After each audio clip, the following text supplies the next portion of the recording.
ကဲဆိုဆရာတို့က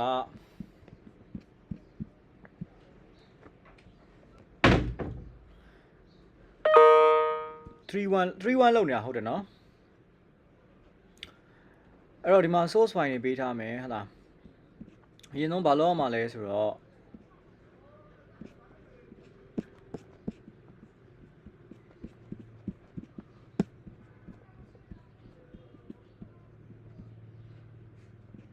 create a web page called splendid.html and save this in your J2431 folder အဲ့တော့ J2431 folder ဆိုတော့ဒီမှာစောက်ခိုင်းတယ်เนาะအဲ့တော့ဆိုတော့ J2431 ဆိုတဲ့ folder လေးတစ်ခုကိုအရင်ဆုံးစောက်မယ်စောက်မယ်ဆိုတော့ဆရာဒီမှာတကားရဲစောက်ထားပြီးသားတော့ရှိရဟလားအဲ့တော့ဒါလေးကိုပဲ copy ကူးလိုက်မယ်เนาะဆရာတို့ကအဲ့တော့ဆရာအဲ့ folder လေးကိုစောက်ပြီးသွားရင်ဘာလုပ်ခိုင်းတာလဲဆိုတော့ तू ကအဲ့ထဲမှာဒီပုံတွေကိုဒီပြောထားတဲ့သူပြောထားတဲ့ file တွေကိုဆရာတို့ကထည့်ခိုင်းတာအဲ့တော့ထည့်ဆိုတဲ့အခါမှာဆရာတို့ဟာလာကွက်တီလေးကူးပြီးတော့ဆရာတို့ထည့်ပေးလိုက်မယ်ပေါ့နော်ဒီ content ရယ် location ရယ် logo ရယ်နော် splendid ရယ် style.css ရယ်ဟာလာနောက်ပြီးတဲ့ခါကျရင် test.txt ရယ်ဆိုပြီးတော့ဆရာတို့3ခုထည့်ခိုင်းတယ်နော်အဲ့တော့ဒါဆရာလုပ်ထားပြီးရအောင်ဆရာဖြတ်လိုက်မယ်1 2 3 4 5 6အားလုံးပေါင်းဆိုတော့6ခုရှိမယ်ပေါ့နော်အဲ့တော့အဲ့တိုင်းလေးပြန်စစ်ပေါ့ပြန်ကောက်လုပ်ပေးပေါ့နော်ပြီးရင်ဒီ folder ထဲမှာပါတဲ့ file name နဲ့ extension တွေကိုဆရာတို့ screenshot ဖမ်းပြီးတော့ evidence ထဲမှာလည်းတစ်ခါထည့်ရအောင်မယ်ဆိုတဲ့အခါကျတော့အဲ့ဒါပုံစံကဆရာတို့ဒီလိုမျိုးလေးဟာလာဟိုတစ်ခါတော့ကလိုမျိုးပဲဆရာတို့ document မှာလုပ်တော့ document production မှာလုပ်တော့ဒီပုံစံလေးကိုဆရာတို့ screenshot ဖမ်းပြီးထည့်တဲ့ဟာလေးပဲเนาะအဲ့လိုမျိုးလေးကိုဆရာတို့ screenshot ဖမ်းပြီးထည့်မယ်ပြီးရင်အခု HTML folder ကိုဒီနာမည် HTML file ကိုဒီနာမည်နဲ့စောက်ပေးမယ်ဟုတ်လားဟောဆရာ Dreamweaver ကိုသွားမှာပေါ့နော် Dreamweaver ကိုသွားမယ် new ခေါ်မယ်သူပြောထားတာ splendid လို့ပြောထားတယ်တိုက်တယ်ဘာတက်ခိုင်းထားသေးတာတစ်ခါရကြည့်နော်တိုက်တယ်ပါထားတယ်ဒီမှာတိုက်တယ်က splendid dogfish ဆိုပြီးတော့ပေးထားတယ်အဲ့တိုင်းလေးရေးမယ်ပေါ့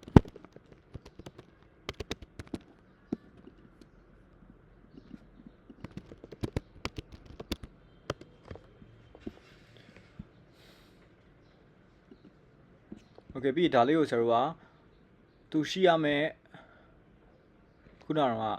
create ထားတဲ့ folder အောက်လေးမှာဆရာတို့သွားထည့်ရမယ်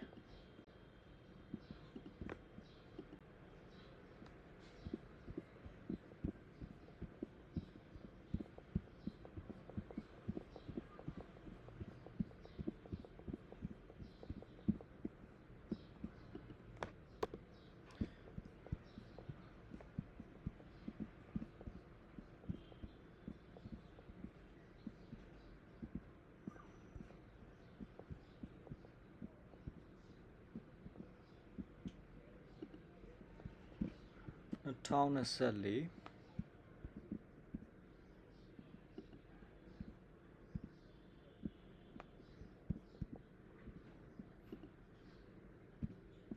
ဒီ folder လေးပေါ့နော်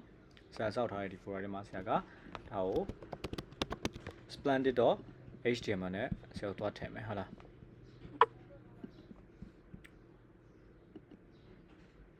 โอเคကြရလေးပြီးပြီဆိုရင်ねweb page must be created using a single table and work in all browser အကုန်လုံးမှာလုပ်ရမယ်ဆိုတော့ percentage ထည့်ရမှာလား pixel ထည့်မလားpercentage သူကိုယ်တိုင်လည်းပြောထားပြီးသား 85% of the browser window ရှိရမယ်ဟုတ်ပြီအဲ့တော့ဒီဘက်လေးဆွဲမယ် column ကဘယ်နှခုရှိမလဲဆို column 1 2 3ခုရှိမယ် row က1 2 3 4 5เนาะဟုတ်ပြီ column နှစ်ခု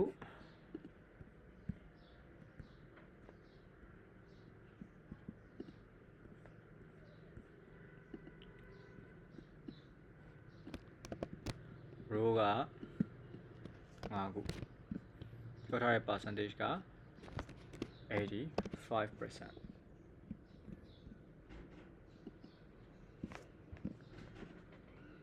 တ်ပြီအဲ့တော့ပြီးတော့သူပြောထားတဲ့အတိုင်းလေးသူဟိုဒီပုံမှာပြထားတဲ့အတိုင်းလေးဆရာကနည်းနည်းလေး march တွေလိုက်လုပ်မယ်နော်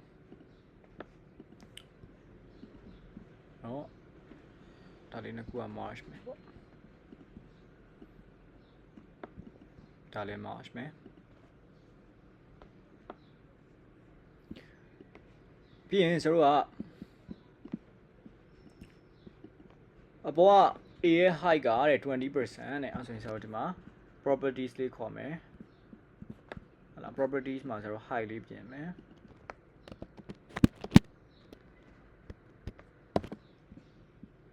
နော်ပြီးရင်နောက်တစ်ခုက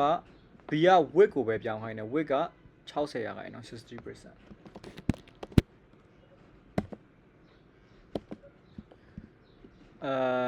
ကျွန်တော်ဘာမှမပြောထားဘူးเนาะမပြောထားအောင်ဆိုတော့ထားခဲ့မယ်အဲ့တိုင်း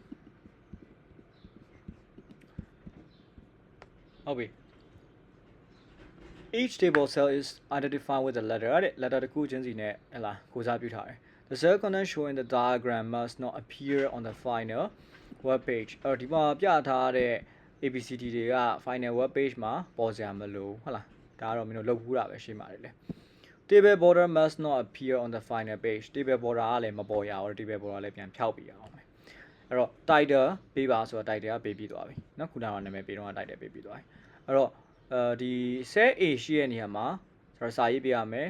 conserve our endangered species ဆိုတဲ့စာရေးပေးမယ် cell A ဒီနားမှာရှိရတော့ conserve endangered species C နေရာမှာကဆရာဘာထည့်ပေးမလဲဆိုရင်splendid toadfish ဆိုတဲ့ဟာလေး C ကဒီနားထင်တယ်ဟုတ်လား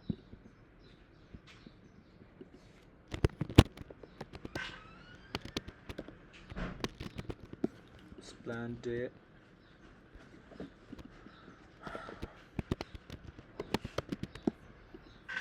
toadfish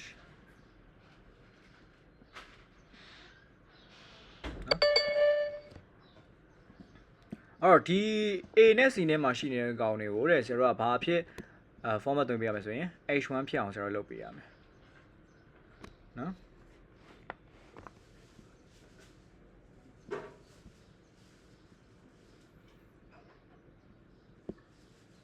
heading နဲ့က H1 heading H1 သွားလိုက်မယ်ပြီးရင်ဆိုတော့နောက်တစ်ခုက G မှာ created by your name sentence number candidate number တဲ့ဒါကိုကြ H2 ထားပါတဲ့ G ဆိုတော့ဒီကြောင့်နေမှာပေါ့နော်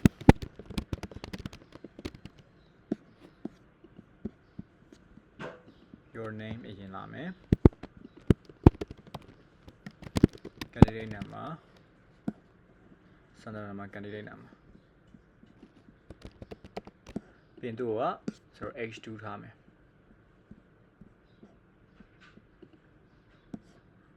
ဝမ်းနဲ့တူနေအောင်တိတ်မကွာတယ်လို့ပဲเนาะနောက်ပြီးရင် place in cell B မှာဟလာ splendid ဆိုတဲ့ image ကိုထည့်မယ်တဲ့အဲဆို B ကဘယ်နှမှာရှောက်ထားထင်တယ်ဟလားပြန်ကြည့်လိုက်အောင် okay B မှာ splendid ဆိုတဲ့ image ကိုထည့်မယ်ဒါလေးပေါ့เนาะ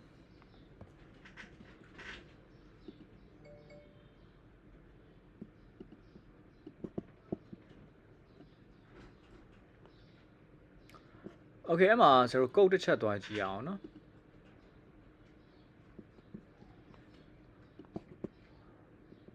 code ကအဲ့လိုမြင်နေရမှာမကောင်းဘူးလိုလေးပဲကြည့်အောင်ဟုတ်ပြီအဲ့တော့ဘာဖြစ်သွားလဲဆိုအဲ့လိုဆွဲထည့်လိုက်ရင်ဆရာတို့ကဒီလို link နဲ့ပါလာတယ်တွေ့လားเนาะအဲ့လို link နဲ့ပါလာလို့ရှိရင်ဒီမှာဆရာပြောမယ်ဆရာ computer မှာမှုလို့ဒီ file ပတ်လမ်းကြောင်းကြီးနဲ့လို့ကြီးပါလာကြီးကမကောင်းဆရာ computer မှာမှုလို့ဆရာဖွင့်လို့တာရတယ်စာစစ်တဲ့သူရဲ့ကွန်ပျူတာကိုရောက်သွားရင်အဲဟိန်းစာနီထွန်းဆိုတဲ့ folder ကြီးဟိန်းစာနီဆိုတဲ့ folder ကြီးလည်းမရှိဘူး download ဆိုရယ်ဟိန်းစာနီ download တွေက IGCSE ဆိုတဲ့ folder ကသူတို့ကွန်ပျူတာမှာမရှိနေဘူးမရှိနေတဲ့အတွက်ကြောင့်အဲ့ချိန်မှာဘာဖြစ်သွားဆိုရင်ဆိုတော့ပြဿနာတက်တယ်နော်တော့ပြဿနာတက်မှာအဲ့တော့သူတို့အဲ့ဒီဟာကိုဖွင့်လို့ရမှာမဟုတ်တော့ဖြစ်သွားမှာအဲ့တော့အဲ့လိုဆွဲမဲ့ထည့်ပဲနဲ့ဆိုတော့ဘာလုပ်ရမလဲဆိုရင်အဲ့လိုအခြေအနေမှာဆိုတော့စာရေးလို့ရတယ်နော်ဟိုကုတ်ရေးလို့ရတယ်ကုတ်ရေးမလား option တစ်ခုပဲ share ကုတ်ရေးမလားဆိုတော့ insert image ကနေထည့်မလားဆိုရင်နှစ်မျိုးပဲဆက်ရသွားလို့ရမယ်เนาะအဲ့ဆိုပြန်သွားမယ်ဟလားဟိုဒီနေရာမှာပုံထည့်မယ်ဆိုရင်ဆိုတော့ image ကနေသွားမလားဒါမှမဟုတ်ရင်စာရေးလိုက်မလား insert image ကနေသွားလိုက်ရင်တော့ရတယ် insert image ကနေသွားလိုက်မယ်ဆိုရင်ဆိုတော့ဘာဖြစ်သွားမလဲဆိုရင်ဒီမှာခုနကတော့လိုမျိုး ပြဿနာမတက်တော့နော်သူ့ရဲ့ပုံနာမည်လေးပဲဆရာထည့်ပေးပြီးသားဖြစ်သွားမယ်အဲ့ဒါခုနက file balance ချောင်းပါလာတော့နော်ကဲရပြီးသွားတော့ဆရာကကုတ်မှာဗာပေးခဲ့ဖို့လိုလဲဆိုရင်ခါတိုင်းလိုပဲ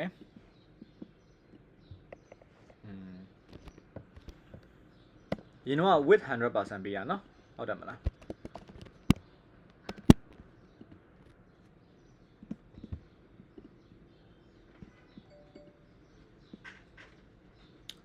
ကဲနောက်တစ်ခု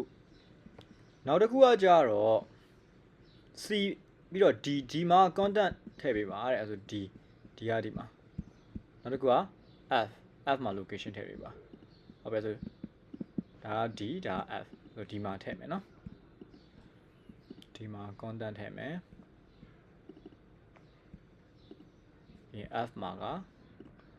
location ထည့်မယ်ဆိုတော့သူတို့လည်းကုတ်မှာဆိုတော့တစ်ချက်သွားပြောင်းမယ်100 height လေးတွေဖြတ်ပြီးတော့ width လေးတွေ 100% ပြောင်းလိုက်မယ်သူတို့ရှိပြီးသားပုံတိုင်းထွက်အောင်လို့ဆရာတို့ define မှာမဟုတ်ဟုတ်လားသူတို့အပြေးဝပေါ်မယ်ဆိုတော့လုပ်လိုက်မယ်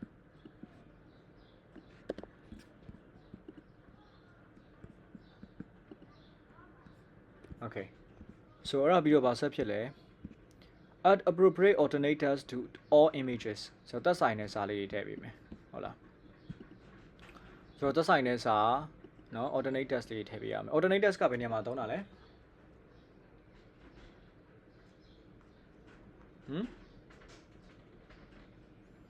guys alternators ကဘယ်နေရာမှာသုံးတာလဲလို့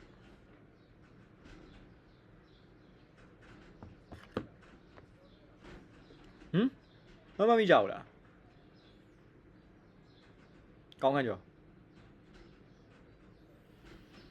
ဘာအတွက်သုံးတာ alternators က image အတွက်အဲ့ဒီဘာလို့ image အတွက်သုံးတာမင်းပြောမှလား image အတွက်ထည့်ပါလို့ပြောထားတယ်လေဘာလို့ထည့်ရတာမနစ်ကလည်းတောင်လျှောက်လုံးသင်ခဲ့ရနေ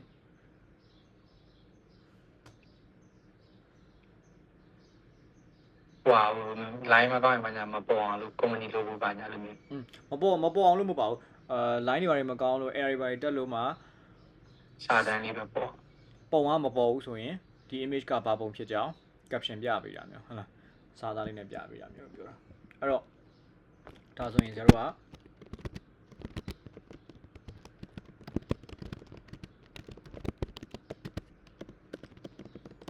သက်ဆိုင်တာလေးတစ်ခုထည့်လိုက်ရတယ်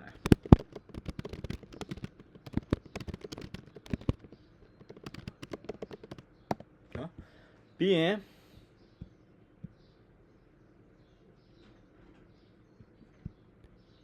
alternators ထည့်ပြီးသွားပြီဆိုစက်ခွန်က place in set the test from the file j2431test.txt အဲ့ဆိုရင် set ထဲမှာကတော့ set ede ထဲမှာဆို test file တွေကဟုတ်လားစာလေးကို paragraph လေးနဲ့ထည့်ပေးပါတဲ့ဆိုကြဒီမှာ test file ရှိရလား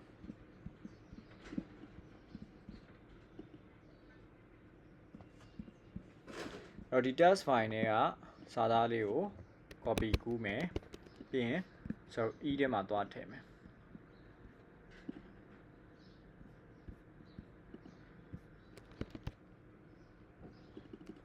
ပြီးရင်ဒီကောင်ကဆိုတော့ paragraph နဲ့ရှိရမယ်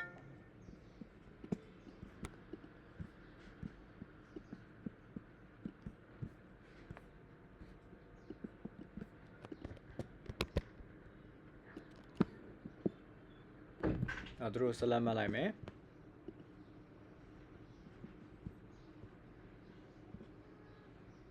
paragraph ပြောင်းမယ်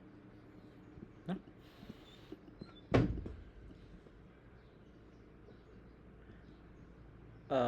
3 paragraph into 1 paragraph style ဆိုတော့ကိုလုံးဆိုတော့1 paragraph ပုံစံပြောင်းအောင်ပါဆိုရင်ဆိုတော့ဆက်ပေးလိုက်ပေါ့နော်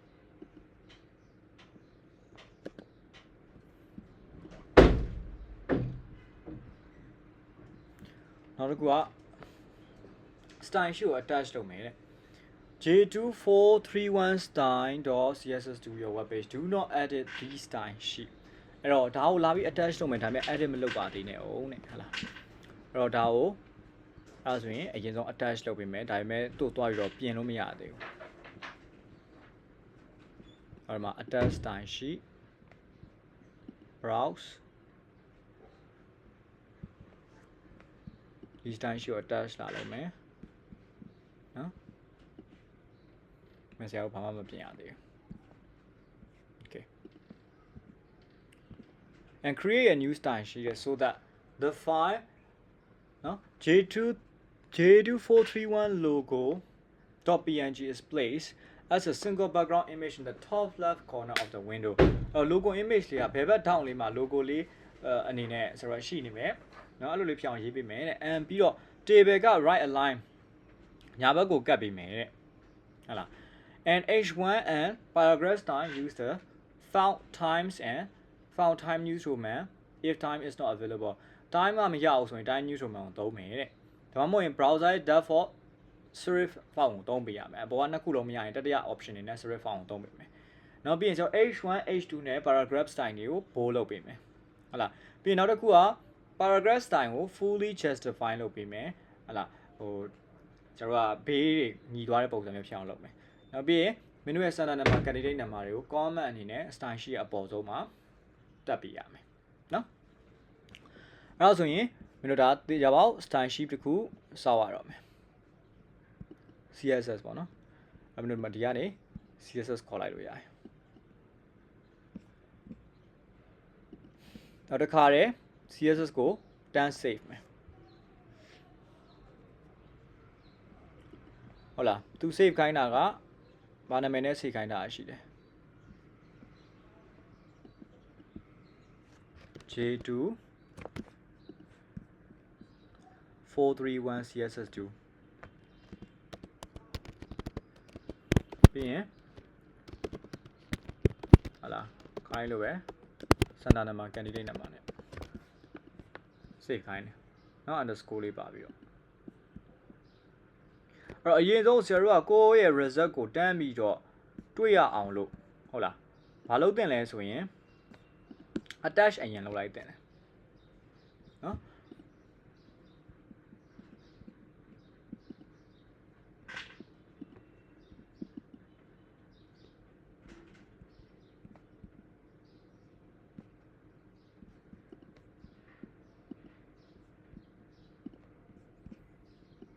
အဲ့တော့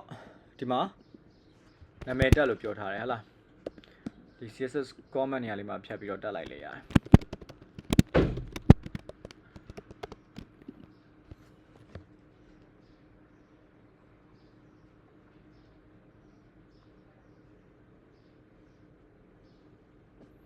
ကဲပြီးရင်သူပြောထားတဲ့အတိုင်းဆရာတို့က image လေးကိုလိုချင်တယ်ဘယ်ဘက်တောက်မှာအဲ့တော့ဆရာတို့ဗာလေးထားပေးမလဲဆိုရင်ကုတ်က background image ကိုသုံးမယ် URL တက်ပေးမယ်နော်ပြီးရင်ဆရာတို့က logo image ရဲ့နာမည်လေးဗာလေးလဲဆိုရင်ဒီကောင်လေးနော်ဒီခါလေးကျရင်စာရိုက်ရမှာမှားနေမှာဆိုလို့ရှိရင်ဆရာ rename သွားပြီးတော့ copy ကူးလိုက်ရင်လည်းရတယ်အဲ့ဆိုမမှားတော့နော်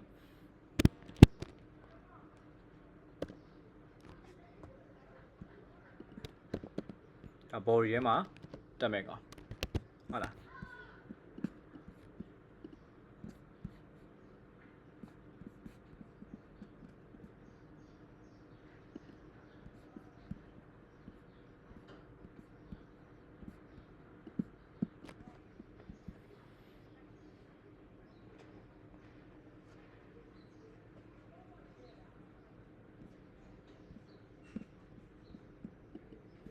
Splendid ကမှ save ရစေ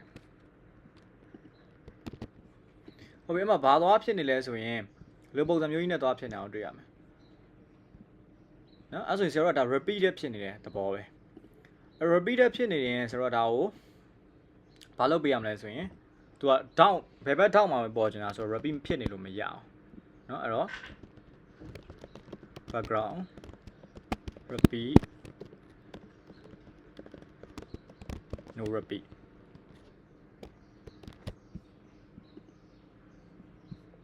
ဆိုလည်းမရောက်နေလို့လား background ရဲ့အလဲမှာရောက်သွားပြီဆိုတော့ဒါဆိုရင်သူပြောထားတာနေရာရွှေ့ပေးရတော့မယ်ပေါ်ဆုံးဘယ်ဘက်တောင်းဆိုတော့ကျွန်တော်ဘာကုတ်လေးနဲ့ရေးမလဲဆိုရင် background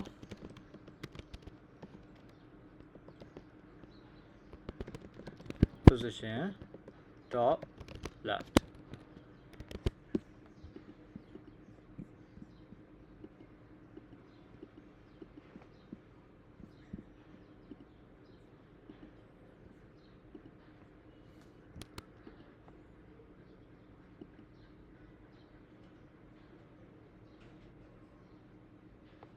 sorry အဲ့ဒါ hyphen မပါရပါနော်အဲ့ဆိုဒါ top left ကိုရောက်သွားပြီဟုတ်လားပြီးရင်သူပြောတဲ့မေးခွန်းထဲမှာဆရာတို့ဘာဆက်ပြောသေးလဲဆိုရင် table က right align ဖြစ်မယ်လို့ပြောထားတယ်နော်အော် table အတွက်သွားပြီး define ရအောင်မယ် margin right 0အဲ့တော့ margin ကကတ်ရမယ်အဲ့ဆိုရင် margin left က auto ဖြစ်ရမယ်ဆိုတော့ဆရာတို့ကလေဘယ်ဘက်ကအမြဲတမ်းကသူဘယ်ဘက်မှာကတ်နေပြီးသားကောင်ဟုတ်လားခုကျတော့ညာဘက်မှာသွားကတ်ချင်တယ်ဆိုရင်ကြရင်ဆရာတို့ table ကြီးကို margin right 0ပေးမယ်0ပေးရင်ဆိုတော့ရဲ့သဘောက margin right ကဟိုဘက်ကိုပြေးကတ်မယ် margin left ကဒီဘက်မှာရှိနေခဲ့တဲ့လောက်လိုက်ပြီးတော့ရွှေ့မယ်လို့ပြောချင်တာဖြစ်တယ်နော်နောက်ပြီးရင်ဆိုတော့ h1 h2 ဟုတ်လားဒါဒီ paragraph တွေကိုဆရာတို့ကဘိုးလောက်ရမယ်ဖောင်ပေးရမယ်လို့ပြောထားသေးတယ်နော်အဲ့တော့ဒီ၃ခုလုံးကတစ်ဖောင်နဲ့ပဲသုံးထားတယ်ဘိုးလောက်ရမှာလေဒီ၃ခုလုံးလောက်ခိုင်းတယ်ဆိုတော့ဆရာတို့ဒါကိုပေါင်းရေးလို့ရတယ် h1 h2 နဲ့ paragraph တွေကိုဆရာတို့ကဖောင်မလုပ်မလဲဆိုရင်တွဲရေးမယ်ဆိုရင် found family ဓမ္မတစ်ခုက times ဟုတ်လားကျတို့ဒီ found family မှာ rules တစ်ခုကဘာလဲဆိုရင် found က3ခုရေးတယ်အနေထားမှာနော်ပထမfound နေမှာ space မပါဘူးဆိုလို့ရှိရင်ကျွန်တော်မျက်တောင်ဖွင့်ပိတ်ထည့်စရာမလိုနော် found နေမှာ space ပါရင်တော့ကျွန်တော်မျက်တောင်ဖွင့်ပိတ်ထည့်ပေးမယ်အဲ့တော့ times မှာ space မပါတဲ့အတွက်မျက်တောင်ဖွင့်ပိတ်မလိုဘူး times 0မှာကျွန်တော်မျက်တောင်ဖွင့်ပိတ်ထည့်ရမယ် space ပါလို့နောက်ပြီးရင်ကျွန်တော် default ကွန်ပျူတာရဲ့ default font တွေဖြစ်တဲ့ serif တို့ sans serif တို့မှာဆိုရင်လည်းဆရာတို့ကမျက်တောင်ဖွင့်ပိတ်ထည့်စရာမလိုဘူး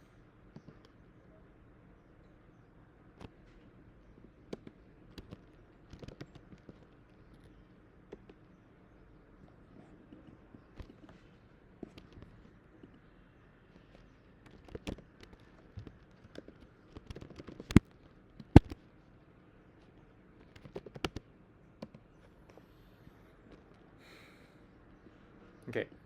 အဲ့ပြီးရင်ဆရာတို့က paragraph ကိုဆရာတို့ကညီအောင်လုပ်ပေးရမယ်ဆို paragraph မှာ text align justify သွားမယ်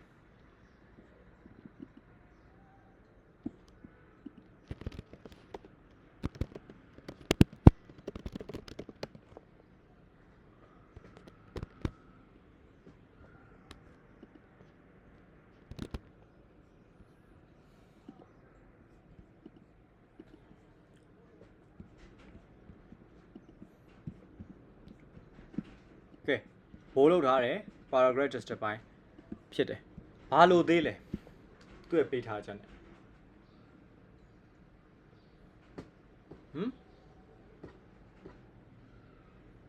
စိုးနိုင်ရှိလား ဟုတ်ရှင် မိကုန်းနဲ့မကိုက်နေသေးဘူးဘာလို့သေးတော့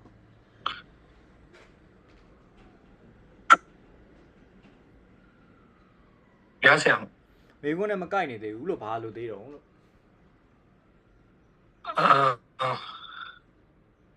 အချက်ဘော်ဒါရီဘော်ဒါဖြောက်ရမယ်ဟလားဘော်ဒါရီဖြောက်သူမိကုန်းမှာကဆရာတို့ဒီမှာပြောထားတယ် table border must not appear on the final web page လို့ပြောထားတယ်အဲဆိုတော့ဒါ HTML မှာသွားဖြောင်းရတယ်เนาะ HTML တွေကိုသွားမယ်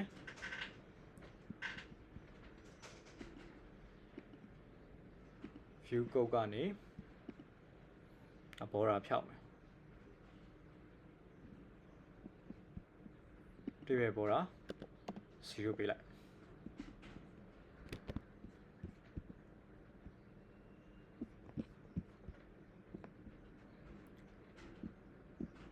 ကောင်းခါကြောဒါပဲเนาะ link နေမထည့်ခိုင်းအောင်မလား ဟုတ်မပါဘူးဆရာ ဒါပဲဟုတ်ပြီအဲ့ဒါလွဲပါတယ်ဒီနှစ်ကဟာလားအဲ့တော့ဒါကို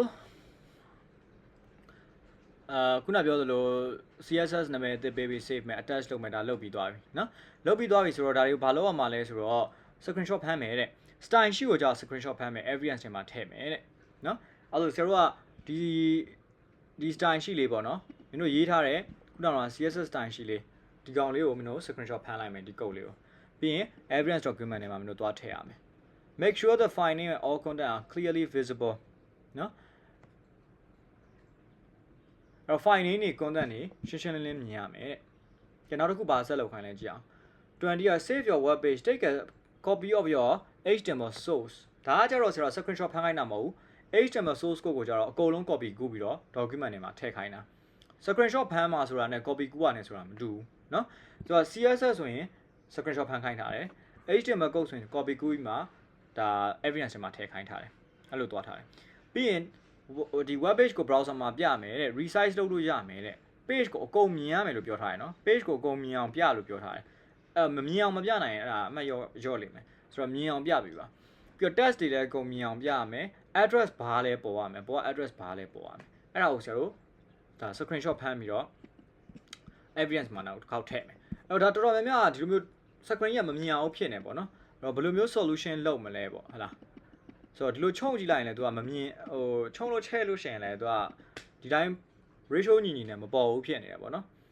အဲ့တော့ဆရာအကြံပေးချင်တာတော့ဆရာတို့ဒီလို print ထုတ်လိုက်လို့ရတယ် address bar တော့ပေါ်ရမယ်ဆိုတော့မျိုး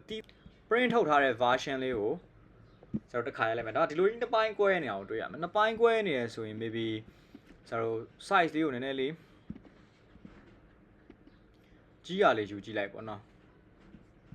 ဒါဆိုစမ်းသွားပြီဟုတ်တယ်မလားဒါဆိုရင်ဆရာတို့တစ် page ထဲပဲ screenshot ဖမ်းလိုက်ပေါ့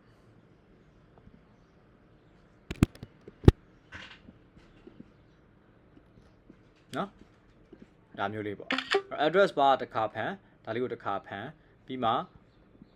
evidence document ထဲမှာထည့်လိုက်ရင်ရပါပြီနော်